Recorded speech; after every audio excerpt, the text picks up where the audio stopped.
بمناسبة ليه؟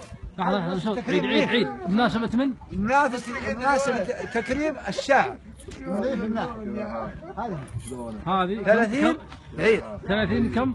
30 حاشي و40 فطح. 40 فطح. الله يعطيكم العافية. الله يبارك فيه ويستاهل. شاعرنا وشاعر بني يستاهل التكريم.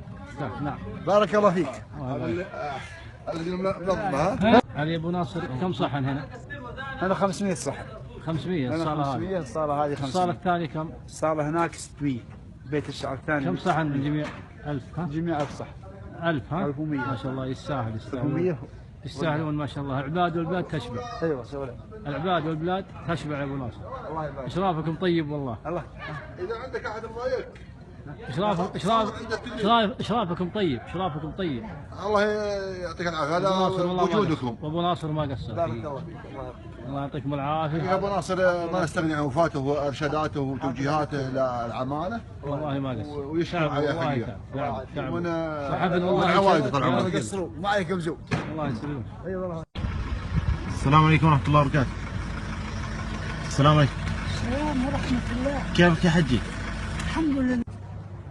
الحمد لله. لأنه الرب راضي إن شاء الله أنه راضي علي. إن شاء الله. لأنه أنا عمري بالثمانين. أيوة. شو بتسوي هون يا حجي؟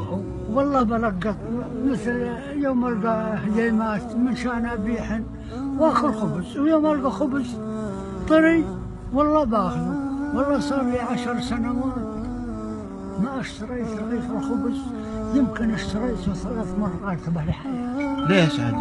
ما في مصاري. أنت شو أردني ولا سوري ولا؟ أردني. أردني ها؟ أردني. هذا شو اللي معك؟ والله افتح الكيس شو؟ والله يوم ألقى هجيمات ويلقى يوم ألقى شيء يوفقك الله إن شاء الله وييسر طريقك. الله يا رب إنه يسر أمرك يا حجي.